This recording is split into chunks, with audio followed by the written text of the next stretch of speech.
हाँ जी दोस्तों नमस्कार। स्टडी हंगर्स पर आपका बहुत-बहुत स्वागत है। आशा करता हूँ आप सभी बहुत अच्छे होंगे और अपनी तैयारी को एक नई दिशा दे रहे होंगे। साथियों अगर आप हमारे चैनल पर नए हैं तो हमारे चैनल को सब्सक्राइब करें और जो भी साथी शिक्षक चयन परीक्षा की तैयारी कर रहे हैं उनके साथ हमारे चैनल को शेयर भी करें। चलिए साथियों इसी सीरीज को हम आगे बढ़ाते हैं और आज के इस वीडियो में हम आपके साथ डिस्कस करते हैं चैप्टर 19, 20 और 21। चैप्टर 19 जो है हमारा इसका नाम है हमारे साथी जानवर। यानी कि इस चैप्टर में हम जो चर्चा करेंगे वो जानवरों के ऊपर चर्चा करेंगे। ठीक है।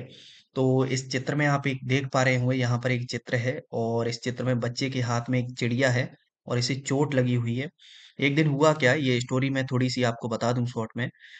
बच्चे जो है कक्षा में पढ़ रहे थे और एक चिड़िया जो है कक्षा में अंदर आ जाती है और पंखे से टकरा जाती है। पंखे से टकरा जाने के कारण वो नीचे गिर जाती है। बच्चे उसको हाथ में उठाते हैं और प्यार से उसको सहलाते हैं, पानी पिलाते हैं। थोड़ी देर बाद वो फड़फड़ा के फिर से उड़ जाती है। देखिए यहाँ पर बच्चे देख रहे हैं और चिड़िया उड़ गई। चलिए अब यहाँ पर हम देखते हैं और जानवरों के बारे में। तो जानवरों की भावनाओं के बारे में चर्चा करने से बच्चे जानवरों के प्रति संवेदनशील हो सकते हैं। तो हमें क्या करना है? बच्चों को बताना है किसके बारे में? जानवरों की भावनाओं के बारे में। यानी कि अगर हम जानवरों के साथ अच्छे तरीके से प्यार से व्यवहार करेंगे, तो जानवर भी हमारे साथ उसी तरीके का व्यवहार करेंगे। यदि हम उनके साथ आक्रामक व्यवहार करेंगे, तो जानवर भी उसी तरीके का व्यवहार हमारे साथ करेंगे। तो ये चीज़ हमें बच्चों को बताना है कि हमें जानवरों के साथ प्यार से बात कर मतलब प्यार से बात करनी चाहिए या प्यार से उनके साथ व्यवहार करना चाहिए। ठीक है? चलिए अब देखिए यहाँ पर एक गाय के बारे में बताया गया है कि एक गाय है जो जिसे चोट लग जाती है और उसे खून निकल आया है। यहाँ पर देखिए एक चंदू है और चंदू के पास खुद का एक क्या है गधा है, वो उसका ख्याल रखता है और ये गधा इसका बहुत सारा काम भी करता है। चलिए आगे बढ़ते हैं इसमें जो हमारे क्वेश्चन है उनको देखते हैं। हम कुछ जानवरों को पालते हैं, उनकी देखभाल भी करते हैं। तालिका में कुछ जानवरों के नाम हैं जिन्हें पाला जाता है जैसे कि कुत्ता, बैल, मुर्गी, मछली, मधुमक्खी। ठीक है? तो हम जानवरों को पालते हैं तथा उनकी देखभाल भी करते हैं। ठीक है? हम जैसे कि आपने देखा हो परिवारों में गाय पालते हैं, कुछ लोग बकरी पालते हैं, कुत्ता पालते हैं। ठीक है? यह संबंध समझने से बच्चों को उनके परिवेश में जीवों की आपसी निर्भरता समझने में आसानी होगी और ये जानवरों को जब हम पाल रहे हैं तो इनका हमारे जीवन में कहीं ना कुछ उपयोग तो है क्योंकि जैसे आपने गाय पाली या भैंस पाली तो वो हमें क्या दे रही है दूध दे देती है। ठीक है। और कुत्ता पाला तो कुत्ता क्या करता है घर की रखवाली करता है। तो उनका हमसे क्या है एक तरीके से जो आपसी निर्भरता है जीवों की हमारे साथ और परिवेश के साथ वो बच्चों को समझने में क्या होगी आसानी होगी। चलिए यहाँ पर देखिए एक ये जो पेड़ पर गर्मियों के दिनों में ऐसे लटका दिया जाता है पक्षियों के पानी पीने के लिए। ठीक है। अब ये इससे हुआ क्या तो चलिए आगे बात करते हैं। बच्चों को पक्षियों का प्याऊ बनाने में मदद करें। बच्चों से कहें कि आप गर्मियों के दिनों में छत पे क्या है कि प्याऊ बनाएं पेड़ों पे इस तरीके का ये लटका सकते हो आप और दाना डाल सकते हो उनके लिए छत पे और इसे बाहर खुले में रखवाएं जिससे बच्चे पक्षियों को नजदीक से देखें। जब आपने जैसे पानी की ये प्याऊ रख दिए इस तरीके के लटका दिए तो पक्षी यहाँ पर पानी पीने आएगा और बच्चे क्या है जब पक्षियों को क्या करेंगे नजदीक से देखेंगे और उनके बारे में बहुत सी बातें जानेंगे। ठीक है। चलिए किस जानवर को खिलाया क्या खिलाया तो जानवरों को हम जो चीज खिलाते हैं उसके बारे में बच्चों को एक तालिका बनवानी है। ठीक है। और देखिए आगे यहाँ पर कुछ क्वेश्चन मिल रहे हैं हमें। बच्चों से यह चर्चा की जा सकती है कि पशु पक्षियों को छूने का अर्थ है उन्हें प्यार से सहलाना, ना कि उन्हें सताना। तो जब आप कक्षा में बच्चों से चर्चा करेंगे, तो हम बच्चों को बताएंगे कि जो पशु पक्षी हैं, जो जीव जंतु हैं, उन्हें हमें प्यार से सहलाना है, मतलब उनके साथ अच्छे से व्यवहार करना है, ना कि उन्हें हम सताना है। अगले पृष्ठ पर चित्र द्वारा दिखाई गई कहानी प्रकृति में संतुलन को दर्शाती है। बच्चों को यह बात सहज और सरल तरीके से स्पष्ट करना जरूरी है। अब बच्चों को हम बताएंगे कि जो जीव जंतु हैं, जो पशु पक्षी हैं, ये भी हमारी प्रकृति में योगदान रखते हैं। हर एक का एक दूसरे के पहलू के साथ कुछ ना कुछ संबंध है। और ये प्रकृति में संतुलन रहेगा। अगर कोई भी जीव जंतु गायब हो जाता है या प्रजाति विलुप्त हो जाती है, तो उससे प्रकृति का संतुलन गड़बड़ा जाएगा। अब देखिए यहाँ पर कह रहे हैं कि चित्र के माध्यम से, तो आप एक ये चित्र दिया है और इसको हम अच्छे से पढ़ते हैं। रानी का बाग, चित्र को पढ़ो और कक्षा में चर्चा करो। क्या है कि एक रानी के बाग से माली आम के टोकरे लाए हैं। ठीक है। रानी कहती है इतने सारे आम, बहुत खूब। तो ये जो माली है वो कहता है महारानी जी, अगर पक्षी ना खाते तो आम इससे दोगुने होते। तो रानी कहती है क्या कहा, पक्षी आम खा गए? तुमने पक्षियों को बाग में क्यों आने दिया? तो माली कहता है गलती हो गई महारानी जी, अब किसी पक्षी को नहीं आने देंगे। तो अब क्या हुआ, देखिए यहाँ पर एक जो चित्र दिखाया है, यहाँ पर कह रहे हैं अगले साल यानी कि नेक्स्ट ईयर। रानी उदास है, क्यों? क्योंकि पहले से भी कम आम, पक्षियों को बाग में आने से रोका क्यों नहीं? तो माली कहता है रोका था महारानी जी, एक भी पक्षी नहीं आने दिया, पर इस बार तो फलों को कीड़े लग गए। तो इस वजह से क्या है, आम की पैदावार क्या हुई, कम हुई। तो इससे मतलब क्या निकला पूरा का, प्रकृति के संतुलन की बात होती है जहां पर हमने पढ़ा था। तो कह रहे हैं पक्षी होते तो कीड़ों को खा लेते और इतने फल खराब नहीं होते। तो क्या है कि प्रकृति का संतुलन होना जरूरी है, यानी कि पक्षियों का होना भी क्या है, जरूरी है। जो फलों में कीड़े लगते हैं उनको पक्षी खा जाते, तो इस वजह से क्या है उसकी पैदावार होती। तो ये बात अब रानी को अच्छे से समझ में आ गई कि पक्षियों का होना जरूरी है। ठीक है, तो इस चैप्टर में इतनी सी ही बात थी। अब हम बढ़ते हैं अगले चैप्टर की ओर, और अगला चैप्टर है बूंद बूंद से। अब बूंद बूंद की बात हो रही है, तो इसमें क्या है कि पानी की बात हुई है पूरी की पूरी। यहाँ पर एक बच्चा है माधव, जो कि राजस्थान के बज्जू गांव में रहता है। गांव में देखो तो चारों ओर रेत ही रेत दिखाई देती है। जब कभी रेत नहीं उड़ती तब कुछ घर दिख जाते हैं। तो आपको पता है कि राजस्थान में सब रेगिस्तान ही रेगिस्तान है, वहां पर क्या है, सब पथरीली भूमि है और पानी बहुत कम देखने को मिलता है। जो जल स्तर है पानी का बहुत कम है। गर्मियों के दिनों में क्या है कि आसपास की जो बावड़ियां हैं जहां से लोग वह पानी लेकर आते हैं, वो भी क्या हो जाती हैं, सूख जाती हैं। देखिए यहाँ पर चित्र में देख रहे हैं आप, ये महिलाएं मटके रखकर ला रही हैं सिर पे और यहाँ से ये पानी भर रही हैं। ठीक है। अब देखिए एक बात हुई है यहाँ पर, क्या हमारा पॉइंट बनता है, ऊपर चित्र में महिलाओं को दूर जाकर पानी लाने तथा पानी भरते दिखाया है। लिंग भेद से जुड़ी बातें समस्याओं पर कक्षा में चर्चा करवाएं। और आप एक चीज यहाँ पर देख पा रहे होंगे, ये लिंग भेद की जो बात है वो बार बार आ रही है। लिंग भेद से मतलब क्या है कि जैसे बच्चे देख रहे हैं चित्र में, तो बच्चों को तो लगेगा कि केवल और केवल जो पानी लाने का कार्य है वो केवल महिलाओं का है। तो इस तरीके की उनकी क्या है कि मतलब सोच हो जाएगी। तो हमें बच्चों को बताना है बेटा ऐसा नहीं है, ऐसा नहीं है। को अगर कोई काम है या महिलाएं किसी काम में व्यस्त हैं तो हो सकता है कि पुरुष भी यहाँ पानी भरने आए। ऐसा नहीं है कि केवल महिलाएं ही पानी भरने आएंगी, पुरुष भी पानी भरने आ सकते हैं। ठीक है, तो ये लिंग भेद वाली बात है, ये बार बार इसमें आती है। ठीक है। अब देखिए यहाँ पर एक बात हो रही है, यहाँ पर एक पूरा स्ट्रक्चर समझाया है पानी का, कि जो पानी है, जो कि पानी यहाँ पर छत में आ रहा है और छत से पानी कहाँ जा रहा है, नाली में जा रहा है।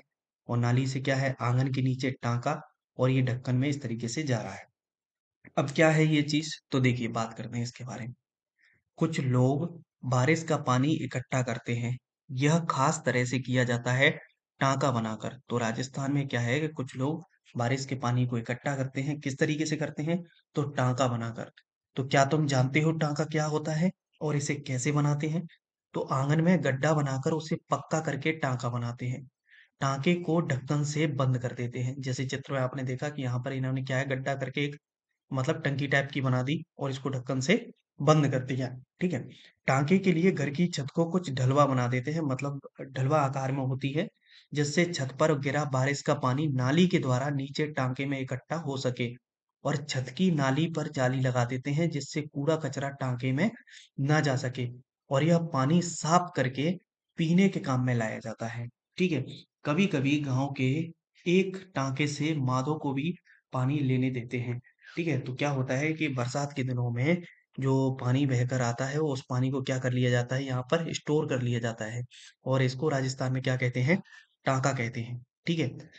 अगर पानी इकट्ठा करने के स्थानीय तरीकों पर बच्चे अपने अनुभव बांटें तो किताबी ज्ञान को जीवन के अनुभव से जोड़ पाएंगे। ठीक है। तो यहाँ पर क्या होगा कि कोई बच्चा बताएगा कि हमारे वहाँ पर तो बरसात के पानी को इस तरीके से इकट्ठा करते हैं। कोई बच्चा बताएगा कि बरसात का जो पानी आता है उसको तालाब के रूप में इकट्ठा करते हैं। तो हर बच्चा अपने-अपने अनुभव क्या करेगा कक्षा में बताएगा। तो जब वो कक्षा में बताएगा तो ये किताबी ज्ञान से हटकर मतलब ये सब चीज़ें जो है बच्चों के जीवन के अनुभव से जुड़ जाएँगी। ठीक है, चलिए आगे बढ़ते हैं इसमें और क्या है। इसमें देखिए यहाँ पर पानी की बात बताई गई है। 1 चम्मच में कितनी बूंद, फिर उसके बाद आ रहा है 1 कटोरी में कितने चम्मच और फिर आ रहा है 1 मग में कितनी कटोरी और 1 बाल्टी में कितने मग। तो यहाँ पर देखा बूंद-बूंद से मिला कितना पानी। तो यहाँ पर पानी की बात की गई है, पानी के महत्व को बताया गया है। अगर नल से बूंद-बूंद पानी टपकता रहेगा, तो कितना पानी बर्बाद होगा? इन चित्रों में ऐसा ही कुछ हो रहा है। देखिए यहाँ पर बूंद-बूंद की बात की गई थी और पूरा ऊपर ये चित्र बताया गया था। अब यहाँ पर देखिए कि ये पानी टपक रहा है, एक बच्चा जो है ये ब्रुश कर रहा है और नल खुला हुआ है। तो यहाँ पर पानी वेस्ट हो रहा है कि नहीं हो रहा है? हैं? पानी की बर्बादी हो रही है। अब देखिए पानी के महत्व की बात इस पूरे के पूरे चैप्टर में हो रही है। तो यहाँ पर ये पॉइंट आ जाता है हमारे काम का। जिस जगह पर पानी की किल्लत होती है, मतलब जहाँ पानी की बहुत कमी होती है, वहाँ लोग पानी की बचत करने व उसके दोबारा इस्तेमाल के कई तरीके अपनाते हैं। तो ऐसी जगह पर लोग वह क्या करते हैं, पानी को बहुत सीमित मात्रा में खर्च करते हैं। ठीक है, ऐसे ही नहीं है फालतू में फैलाते रहें। और और एक चीज़ और करते हैं यहाँ पर, इसके दोबारा इस्तेमाल के कई तरीके अपनाते हैं। मतलब पानी का इस तरीके से उपयोग करते हैं कि पानी क्या है दोबारा से भी उपयोग में लाया जा सके। ऐसा वे लोग मजबूरी में करते हैं। इस बात को समझकर बच्चे अपने जीवन में पानी की बचत के कुछ उपाय अपनाएं तो पानी सबका साझा है, यह बात वे समझ पाएंगे। तो ये बात जब बच्चों के दिमाग में बैठेगी तो बच्चों को लगेगा हाँ वास्तविक रूप में जो पानी है वो हमारे जीवन के लिए बहुत उपयोगी है। हमें पानी को सीमित मात्रा में खर्च करना चाहिए। ठीक है, फालतू में हमें पानी को मतलब व्यर्थ नहीं बहाना चाहिए। ये बात बच्चों की समझ में आ जाएगी तो वो पानी की वैल्यू समझेंगे। अब देखिए यहाँ पर एक ये चित्र की बात मतलब जो पानी को दोबारा उपयोग में बात कही गई थी वो इस चित्र में समझाई गई है। देखिए ये जो महिला है पहले तो वो पानी भर कर लाई और पानी भरकर लाई तो उसने क्या है कि ये पानी से वो नहा रही है और ये खटिया पे बैठ के नहा रही है और पानी नीचे क्या है ये पात्र में क्या हो रहा है स्टोर हो रहा है। ठीक है, अब इस पानी को क्या कर लिया गया, इस पानी को एक तो इसने जो इसके जीव जंतु हैं गाय बैल भैंस ये पी रहे हैं और दूसरा क्या है कि इससे इस पानी को जो नहला रही है वो पानी देखिए कि बहकर जा रहा है और क्या है पौधों के लिए उपयोग हो रहा है। तो ये एक ही पानी का कई बार क्या है उपयोग किया जा रहा है।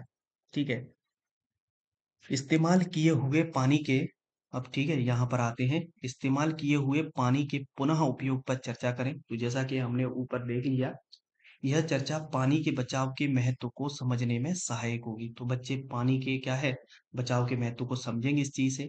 इस बारे में बच्चों के सुझाव सुनना, तो इस बारे में हम बच्चों के सुझाव सुने कि ऐसे और क्या क्या चीजें हो सकती हैं तो बच्चे अपने अपने आइडियाज बताएंगे और इन सुझावों को जीवन में अपनाने के लिए प्रेरित करना उपयोगी रहेगा। जब बच्चों ने हमें सुझाव बताए तो हम कहेंगे बेटा इसको आपको अपने जीवन में क्या है लागू करना है, इसको अपने जीवन में अपनाना है। ठीक है, चलिए इस चैप्टर में इतनी ही बात हुई है। अब बढ़ते हैं अगले चैप्टर की ओर और इस चैप्टर का नाम है तरह तरह के परिवार। बोलो भाई कितने, आओ सब मिलकर एक खेल खेलें। इस खेल को तो तुम जरूर जानते होंगे। तो ये बच्चे क्या है आपस में खेल खेल रहे हैं और परिवार की बात हो रही है। तो परिवार को मैं आपको बता दूं पहले कि एक होते हैं हमारे संयुक्त परिवार और एक होते हैं एकल परिवार। ठीक है, तो संयुक्त परिवार और एकल परिवार परिवारों के दो टाइप होते हैं। संयुक्त परिवार में क्या है कि सभी लोग एक ही छत के नीचे रहते हैं जैसे कि दादा दादी चाचा चाची उनके बच्चे ताऊ ताई उनके बच्चे। ठीक है, तो परिवार के बहुत सारे सदस्य जब एक साथ मिलकर रहते हैं तो वो तो हो गया संयुक्त परिवार। और एकल परिवार में क्या होता है केवल पति पत्नी और उनके बच्चे रहते हैं। ठीक है, चलिए अब यहाँ पर बात करते हैं आगे। देखिए ये जो चित्र दिया गया है यहाँ पर ये केवल और केवल एकल परिवार को दर्शाता है मतलब पति पत्नी है और उनके दोनों बच्चे हैं। ठीक है, बच्चों के स्वयं के परिवार के बारे में पाठ 4 में हुई चर्चा को ध्यान में रखना अच्छा होगा। कक्षा में मौजूद बच्चों के परिवारों में विविधता से पाठ की शुरुआत हो सकती है। तो हर बच्चे क्या है कि कोई बच्चा अपने ताऊ के वहाँ रह रहा होगा, कोई बच्चा हो सकता है अपने मामा के वहाँ रहता होगा, कोई बच्चा अपने नाना-नानी के वहाँ रह रहा होगा, तो हर परिवार के क्या है कि अलग-अलग विविधताएँ हमें देखने को मिलेंगी। तो इस पाठ की शुरुआत हम कैसे कर सकते हैं? परिवारों की विविधताएँ अलग-अलग हैं, तो बच्चों से पूछ सकते हैं, "तुम किसके यहाँ रहते हो? तुम्हारे परिवार में कौन-कौन सदस्य रहते हैं?" ठीक है? चलिए आगे बढ़ें। यदि कुछ बच्चे देखिए एक पॉइंट हमें ये मिल रहा है, यदि कुछ बच्चे अपने परिवार के सदस्यों की आदतों जैसे नशीली मादक दवाओं की लत के बारे में बताना चाहते हैं, तो ऐसे किस्सों पर बातचीत बड़ी ही संवेदनशीलता से की जानी चाहिए। यदि आप परिवार में बात हो रही है मतलब कक्षा में परिवारों की बात हो रही है और बच्चे अपने परिवार के सदस्यों की जो आदतें हैं, जैसे किसी बच्चे ने बताया कि उसके परिवार में कोई व्यक्ति क्या है कि मतलब गुटखा का सेवन करता है या कोई शराब का सेवन करता है। जब इस तरीके की बातें बच्चों ने की कक्षा में तो आपको क्या है ये संवेदनशील टॉपिक है। तो आपको इस पे तुरंत बच्चों से चर्चा करनी चाहिए कि बेटा ये गलत आदतें होती हैं, बैड हैबिट्स हैं और इनको क्या है जीवन में नहीं अपनाना चाहिए। इनके बहुत सारे दुष्परिणाम हमें देखने को मिलते हैं, ठीक है? उनसे होने वाले हानिकारक प्रभाव पर कक्षा में चर्चा ज़रूरी है। बच्चे इस चीज़ के बारे में जानेंगे, जागरूक होंगे, है ना? इन मुद्दों पर आप सेवाकालीन प्रशिक्षण कार्यक्रम में भी चर्चा कर सकते हैं। तो स्कूल में जब कभी कोई कैंप लगते हैं या कोई मतलब इस तरीके की ट्रेनिंग्स होती हैं, बच्चों को सिखाने के लिए कोई भी कैंप आयोजन किए जाते हैं, मेलों का आयोजन किया जाता है, तो वहाँ पर आप बच्चों को ये चर्चा भी कर सकते हैं। ठीक है। अब देखिए यहाँ पर एक चित्र में ये बैठे हुए हैं और इनके बच्चे यहाँ पर ये बैठे हुए हैं। ठीक है। कभी-कभी अब यहाँ पर इस चैप्टर में कुछ ज़्यादा ख़ास काम का नहीं है। जो हमारे इम्पोर्टेंट फैक्ट हैं केवल हम उन्हीं को कवर कर रहे हैं। ठीक है।